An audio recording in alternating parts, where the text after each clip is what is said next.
غزوہ بنی نذیر میں کسی قربانی کے بغیر مسلمانوں کو شاندار کامیابی حاصل ہوئی۔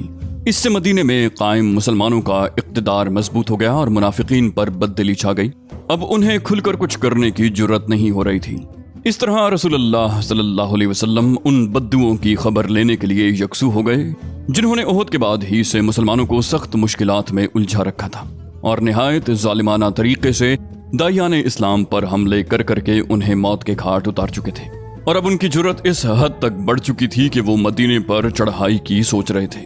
چنانچہ غزوہ بنو نذیر سے فارغ ہو کر رسول اللہ صلی اللہ علیہ وسلم ابھی ان بد عہدوں کی تعذیب کے لیے اٹھے بھی نہ تھے کہ آپ علیہ السلام کو اطلاع ملی کہ بنی غطفان کے دو قبیلے بنو محارب اور بنو سلبہ لڑائی کے لیے بدوؤں اور آرابیوں کی نفری فراہم کر رہے ہیں۔ اس خبر کے ملتے ہی نبی صلی اللہ علیہ وسلم نے نجد پر یلغار کا فیصلہ کیا اور صحرائے نجد میں دور تک گھستے چلے گئے، جس کا مقصد یہ تھا کہ ان سنگ دل بدوؤں پر خوف طاری ہو جائے اور وہ دوبارہ مسلمانوں کے خلاف پہلے جیسی سنگین کارروائیوں کے اعادے کی جرت نہ کریں۔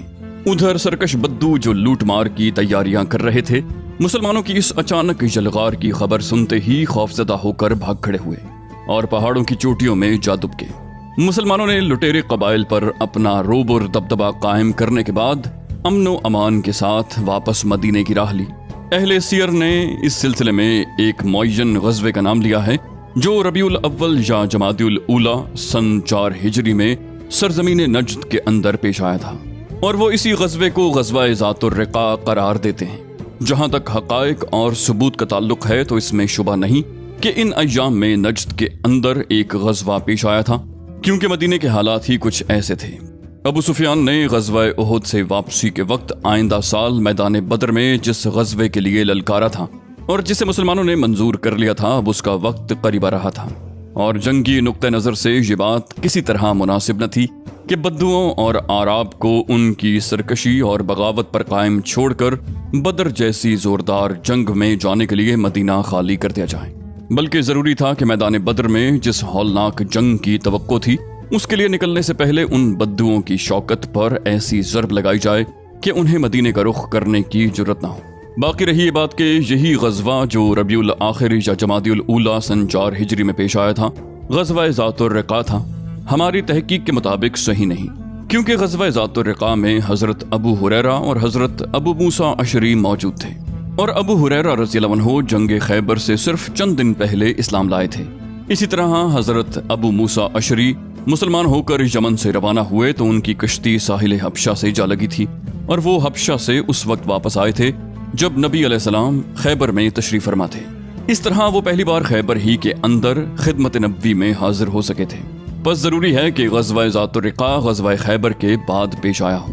سن 4 ہجری کے ایک عرصے بعد غزوہ ذات الرقاع کے پیش آنے کی ایک علامت یہ بھی ہے کہ نبی علیہ السلام نے غزوہ ذات الرقاع میں صلاۃ خوف پڑھی تھی، اور صلاۃ خوف پہل غزوہ اسفان میں پڑھی گئی، اور اس میں کوئی اختلاف نہیں کہ غزوہ اسفان کا زمانہ غزوہ خندق کے بعد کا ہے، جبکہ غزوہ خندق کا زمانہ 5 ہجری کے اخیر کا ہے۔ در حقیقت غزوہ اسفان سفر حدیبیہ کا ایک ضمنی واقعہ ہے، اور سفر حدیبیہ 6 ہجری کے اخیر میں پیش آیا تھا، جس سے واپس آ کر رسول اللہ نے خیبر کی راہ لی تھی۔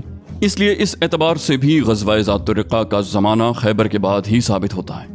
آراب کی شوکت توڑ دینے اور بدوؤں کے شر سے مطمئن ہو جانے کے بعد مسلمانوں نے اپنے بڑے دشمن قریش سے جنگ کی تیاری شروع کر دی، کیونکہ سال تیزی سے ختم ہو رہا تھا اور احد کے موقع پر طے کیا ہوا وقت قریب آتا جا رہا تھا، اور محمد صلی اللہ علیہ وسلم اور صحابہ کرام کا فرض تھا کہ میدان کارزار میں ابو سفیان اور اس کی قوم سے 2 ہاتھ کرنے کے لیے نکلیں اور جنگ کی چکی اس حکمت کے ساتھ چلائیں کہ جو فریق زیادہ ہدایت یافتہ اور پائیدار بقا کا مستحق ہو، حالات کا رخ پوری طرح اس کے حق میں ہو جائے۔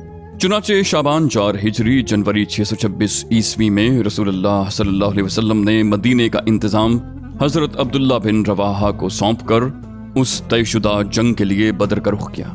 آپ علیہ السلام کے ہمراہ 1500 کی جمعیت اور 10 گھوڑے تھے۔ آپ علیہ السلام نے فوج کا علم حضرت علی رضی اللہ عنہ کو دیا اور بدر پہنچ کر مشرکین کے انتظار میں خیمہ زن ہو گئے۔ دوسری طرف ابو سفیان بھی 50 سواروں سمیت 2000 مشرکین کی جمعیت لے کر روانہ ہوا اور مکے سے ایک مرحلہ دور وادی مر الزہران پہنچ کر مجنہ نام کے مشہور چشمے پر خیمہ زن ہوا، لیکن وہ مکہ ہی سے بوجھل اور بددل تھا۔ بار بار مسلمانوں کے ساتھ ہونے والی جنگ کا انجام سوچتا تھا اور روب اور ہیبت سے لرز اٹھتا۔ مر الزہران پہنچ کر اس کی ہمت جواب دے گئی اور وہ واپسی کے بہانے سوچنے لگا۔ بالآخر اپنے ساتھیوں سے کہا، قریش کے لوگوں، جنگ اس وقت موزوں ہوتی ہے جب شادابی اور ہریالی ہو کہ جانور بھی چر سکیں اور تم بھی دودھ پی سکو۔ اس وقت خشک سالی ہے، لہٰذا میں واپس جا رہا ہوں، تم بھی واپس چلو۔ ایسا معلوم ہوتا ہے کہ سارے ہی لشکر کے اعصاب پر خوف و ہیبت سوار تھی، کیونکہ ابو سفیان کے اس مشورے پر کسی قسم کی مخالفت کے بغیر سب نے واپسی کی راہ لی اور کسی نے بھی سفر جاری رکھنے اور مسلمانوں سے جنگ لڑنے کی رائے نہ دی۔ ادھر مسلمانوں نے بدر میں 8 روز تک ٹھہر کر دشمن کا انتظار کیا اور اس دوران اپنا سامان تجارت بیچ کر 1 درہم کے 2 درہم بناتے رہے۔ اس کے بعد اس شان سے مدینہ واپس آئے کہ جنگ میں پیش قدمی ان کے ہاتھ آ چکی تھی، دلوں پر ان کی دھاک بیٹھ چکی تھی اور ماحول پر ان کی گرفت مضبوط ہو چکی تھی۔ یہ غزوہ بدر موعد، بدر ثانیہ اور بدر آخرہ اور بدر صغرا کے نام سے معروف ہے۔ رسول اللہ صلی اللہ علیہ وآلہ وسلم بدر سے واپس ہوئے تو ہر طرف امن و امان قائم ہو چکا تھا اور پوری اسلامی قلمرو میں اطمینان کی باد بہاری چل رہی تھی۔ اب آپ علیہ السلام عرب کی آخری حدود تک توجہ فرمانے کے لیے فارغ ہو چکے تھے اور اس کی ضرورت بھی تھی تاکہ حالات پر مسلمانوں کا غلبہ اور کنٹرول رہے اور دوست اور دشمن سبھی اس کو محسوس اور تسلیم کریں۔ چنانچہ بدر صغرا کے بعد 6 ماہ تک آپ علیہ السلام نے اطمینان سے مدینے میں قیام فرمایا۔ اس کے بعد آپ کو اطلاعات ملی کہ شام کے قریب دومت الجندل کے گرد آباد قبائل آنے جانے والے قافلوں پر ڈاکے ڈال رہے ہیں اور وہاں سے گزرنے والی اشیاء لوٹ لیتے ہیں۔ یہ بھی معلوم ہوا کہ انہوں نے مدینے پر حملہ کرنے کے لیے ایک بڑی جمعیت فراہم کر لی ہے۔ ان اطلاعات کے پیش نظر رسول اللہ صلی اللہ علیہ وسلم نے صبا بن ارفتا غفاری کو مدینے میں اپنا جانشین مقرر فرما کر 1000 مسلمانوں کی نفری کے ساتھ کوچ فرمایا۔ یہ 25 ربیع الاول 5 ہجری کا واقعہ ہے۔ راستہ بتانے کے لیے بنو عزرا کا ایک آدمی رکھ لیا گیا تھا جس کا نام مذکور تھا۔ اس غزوے میں آپ علیہ السلام کا معمول تھا کہ آپ علیہ السلام رات میں سفر فرماتے اور دن میں چھپے رہتے تاکہ دشمن پر بالکل اچانک اور بے خبری میں ٹوٹ پڑیں۔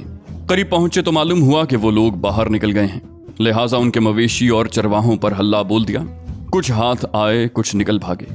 جہاں تک دومت الجندل کے باشندوں کا تعلق ہے تو جس کا جدھر سینگ سمایا بھاگ نکلا۔ جب مسلمان دومت الجندل کے میدان میں اترے تو کوئی نہ ملا۔ آپ نے چند دن قیام فرما کر ادھر ادھر متعدد دستے روانہ کیے لیکن کوئی بھی ہاتھ نہ آیا۔ اس غزوے میں اوینیا بن حصن سے مصالحت بھی ہوئی۔ دوما سرحد شام میں ایک شہر ہے، یہاں سے دمشق کا فاصلہ 5 رات اور مدینے کا 15 رات ہے۔ ان اچانک اور فیصلہ کن اقدامات اور حکیمانہ تدبر پر مبنی منصوبوں کے ذریعے نبی صلی اللہ علیہ وسلم نے قلمرو اسلام میں امن و امان بحال کرنے اور صورتحال پر قابو پانے میں کامیابی حاصل کی اور وقت کی رفتار کا رخ مسلمانوں کے حق میں موڑ لیا اور ان اندرونی اور بیرونی مشکلات پہم کی شدت کم کی جو ہر جانب سے انہیں گھیرے ہوئے تھیں۔ چنانچہ منافقین خاموش اور مایوس ہو کر بیٹھ گئے۔ یہود کا ایک قبیلہ جلا وطن کر دیا گیا، دوسرے قبائل نے حق ہمسائیگی اور عہد و پیمان کے ایفا کا مظاہرہ کیا۔ بدو اور آراب ڈھیلے پڑ گئے اور قریش نے مسلمانوں کے ساتھ ٹکرانے سے گریز کیا اور مسلمانوں کو اسلام پھیلانے اور رب العالمین کے پیغام کی تبلیغ کرنے کے مواقع میسر آئے۔ 1 سال سے زیادہ عرصے کی پہم فوجی مہمات اور کارروائیوں کے بعد جزیرۃ العرب پر سکون چھا گیا تھا اور ہر طرف امن و امان اور آشتی و سلامتی کا دور دورہ ہو گیا تھا، مگر یہود کو جو اپنی خباثتوں، سازشوں اور دسیسہ کاریوں کے نتیجے میں طرح طرح کی ذلت اور رسوائی کا مزہ چکھ چکے ہیں، اب بھی ہوش نہیں آیا تھا۔ انہوں نے غدر و خیانت اور مکر و سازش کے مکروہ نتائج سے کوئی سبق نہیں سیکھا تھا۔ چنانچہ خیبر منتقل ہونے کے بعد پہلے تو انہوں نے یہ انتظار کیا کہ دیکھیں مسلمانوں اور بت پرستوں کے درمیان جو فوجی کشاکش چل رہی ہے اس کا نتیجہ کیا ہوتا ہے، لیکن جب دیکھا کہ حالات مسلمانوں کے لیے سازگار ہو گئے ہیں، گردش لیل و نہار نے ان کے اثر و نفوذ کو مزید وسعت دے دی ہے اور دور دور تک ان کی حکمرانی کا سکہ بیٹھ گیا ہے، تو انہیں سخت جلن ہوئی۔ انہوں نے نئے سرے سے سازش شروع کی اور مسلمانوں پر ایک ایسی آخری کاری ضرب لگانے کی تیاری میں مصروف ہو گئے جس کے نتیجے میں ان کا چراغ حیات ہی گل ہو جائے۔ لیکن چونکہ انہیں براہ راست مسلمانوں سے ٹکرانے کی جرت نہ تھی، اس لیے اس مقصد کی خاطر ایک نہایت خوفناک پلان تیار کیا۔ اس کی تفصیل یہ ہے کہ بنو نذیر کے 20 سردار اور رہنما مکے میں قریش کے پاس حاضر ہوئے اور انہیں رسول اللہ صلی اللہ علیہ وسلم کے خلاف آمادہ